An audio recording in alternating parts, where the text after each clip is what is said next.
Now, Joburg officials believe this building was also hijacked. For more on the housing crisis in the inner city, we're joined by Stellenbosch University Structural and Fire Engineering Professor Richard Walls.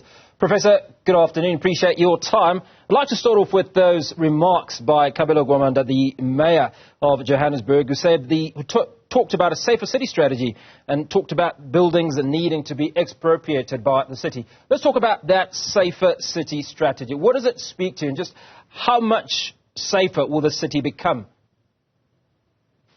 It's a big question. I mean, the city of Joburg has a major problem. I mean, I remember 20 years ago going into some of those buildings, and at that stage, they were multi-story informal settlements. So this is not something new. And unfortunately, it's virtually impossible to make a multi-story informal settlement safe. There are always going to be ignition. So whether it's a candle or electric or arson or something, once a fire gets going, it just rips straight through those buildings and people will die. It's just physically impossible to get the basics of fire safety to work in such a building, because you need to stop the fire, compartmentation, keep it where it started, and then be able to evacuate people. And when you've got blocked stairwells and rapid spreadingly fire, no smoke extraction, etc., these are multi-story death traps, and they've got a hell of a job up ahead of them to try, make them safer and provide safe accommodation for people. So I can be very intrigued to see how this rolls out, because as I said, this is not a new problem. It's been there for decades. So, Professor, the issue of these death traps is not really about the construction of the buildings themselves, but it's the fact that these buildings are now inhabited by multiple individuals some who live on the stairwells or who have property on the stairwells, and all of this contributes to the inability to safe evacuation. Is that correct? Correct. I mean, you may have a building, let's say once upon a time it was apartment block. You have an apartment for a family of 4. Now you have 5 families of 4. And then also not just that, maybe some of the stairwells are now blocked. The evacuation routes are not lit. Some of the doors, or many of the doors have burglar bars and gates across them. So you have double, triple, quadruple, whatever number of people in there with less evacuation. If you had smoke extraction systems once upon a time, they probably no longer work. You're unlikely to have water reticulation working, so you can't fight the fire. There's no fire extinguishers. All the basics are not there, so you can't fight the fire. It's going to spread rapidly. You've got more people. They don't know what's going on. There aren't clearly marked routes. It's just one thing upon another, and you will have fatalities. You're going to see people jumping out of buildings to save themselves and only to fall to their deaths. So unfortunately, it doesn't work. And I understand the NGOs are often doing a great job trying to protect the people, but unfortunately, it's not that easy. We can't make these buildings safe. We have to move them to somewhere else and reduce the sort of number of people in these buildings and make them safe, which in downtown Joburg is not an easy task. Well, you raise an issue that's about the toss-up between do you create safer spaces for these individuals to live in, or do you protect them and keep them in the same buildings? So let's talk about the law. What does the law say about such buildings that have been hijacked, as said by Mayor Gwamanda a few minutes ago?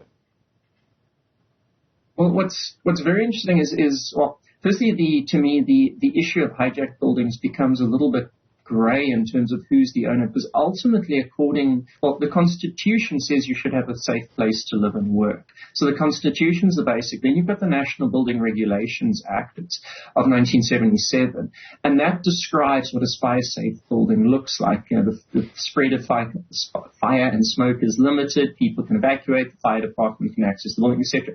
And those descriptions need to be in place. Now, you've got a hijacked building, and firstly, now who's the owner? Because the owner is ultimately responsible for the safety of the people in the building.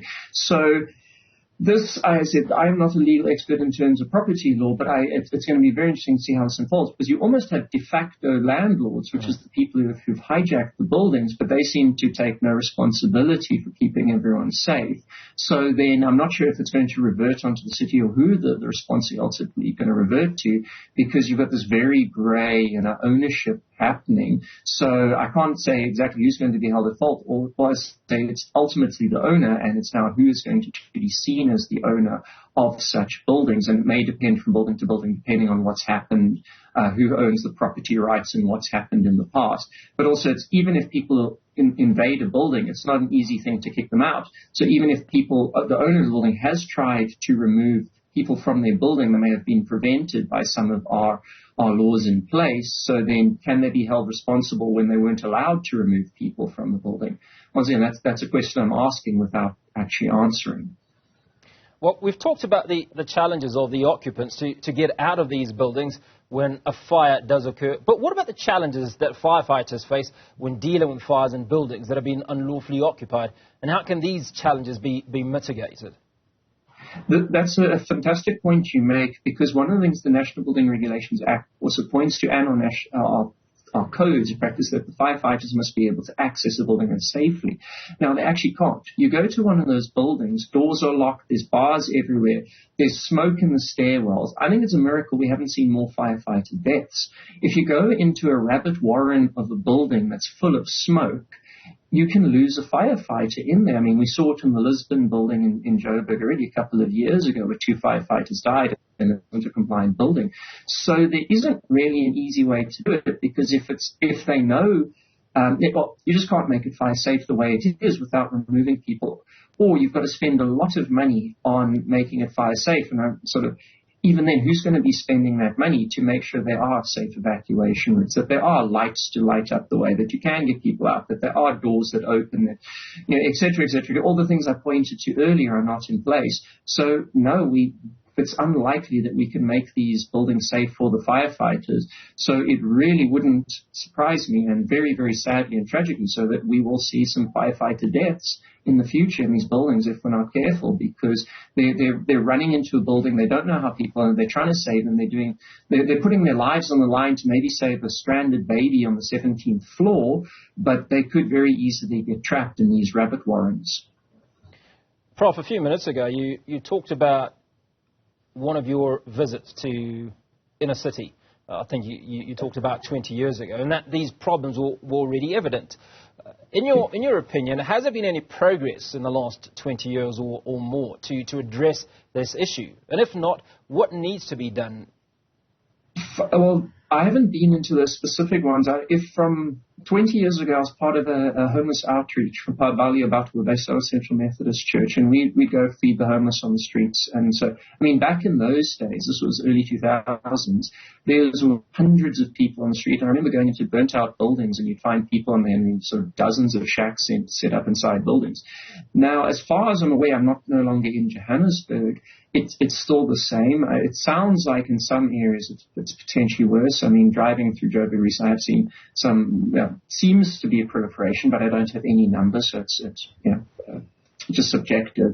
But in terms of it, it comes down to enforcement. The fire department and the local officials actually need to be given both the manpower and the authority to be able to close these buildings and keep them out, and for people to stay out. If they can't be kept safe, then otherwise you will see deaths, and need to be able to work with the NGOs and other organizations to then somehow find ways of providing shelter. But that's also not an easy thing, because if people hear, hey, building X is being cleared out, and if we're in building X and we're going to get free homes, suddenly you'll see a proliferation of people in building X. So this is a very big problem, but a lot more money needs to be spent on working with them. And unfortunately, with the many challenges that the city has been experiencing, it seems also being put on the back burner in terms of dealt with. So from limited knowledge that I have of what's happening in the city, it does seem it's only getting worse. Especially with the number of fires. But I'm sure we've also had fires all along. This is not something that's just happened in the last year or two. I think we've just, since the Usindiso building, we're much more aware of them. So now that when they happen, a big red flag goes up. In the past, 1 or 2 people died and didn't even make the news, sadly enough. That's just the nature of low-income fires, unfortunately. So finally, let's talk about response protocols and emergency response protocols. You raise the issue that been a couple of fires in the last few months, more potentially that have gone unreported. But it suggests that there should be conversations, certainly in the fire department or emergency services, about how to deal with such situations. So even though it's not the ideal building, not that there ever is an ideal building to put a fire out in, but there are these challenges. What sort of conversations should they be having about dealing with the eventuality of fire in some of these buildings that may be hijacked? Well, firstly, now I know some of the big metros have been struggling with fire department capacity. There definitely seems to be an erosion in some of the bigger metros of the number of trained staff, the number of fire trucks, and just the general capacity, training, etc., responding to such issues. Now, obviously, if there is a phone call, firstly, people need to be aware of what the fire department number is, and there needs to be ongoing efforts. Often people phone the police 1-111, and that's the wrong number. And so you need to then phone the right number. Then the fire department goes out. And if it is one of these buildings, they need to be able to ring for support, because it's likely that this will very quickly become a high fatality incident. So there needs to then be additional trucks and teams that can respond and support them.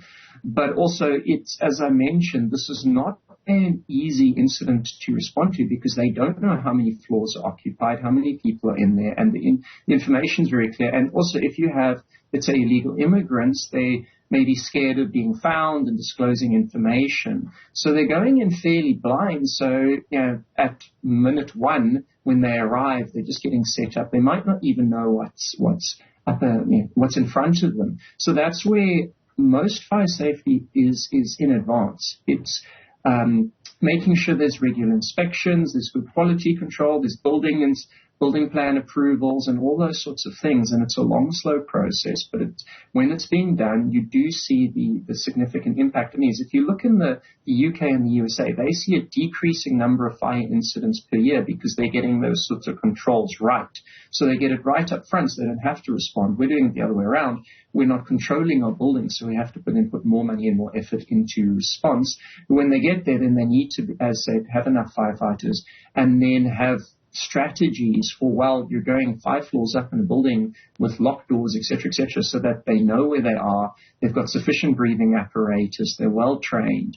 And even then, there are risks. There's just no question about it. They're going into a high-risk incident. They may even find drug dealers with guns inside. I mean, who knows? So that's the nature of it. So once again, I don't have any easy answers to a very difficult question. And our thoughts and prayers with the firefighters who have to do this on a daily basis. And their families at home may not see them come home that night. Professor, appreciate the interaction. Stellenbosch University Structural and Fire Engineering Professor Richard Walls.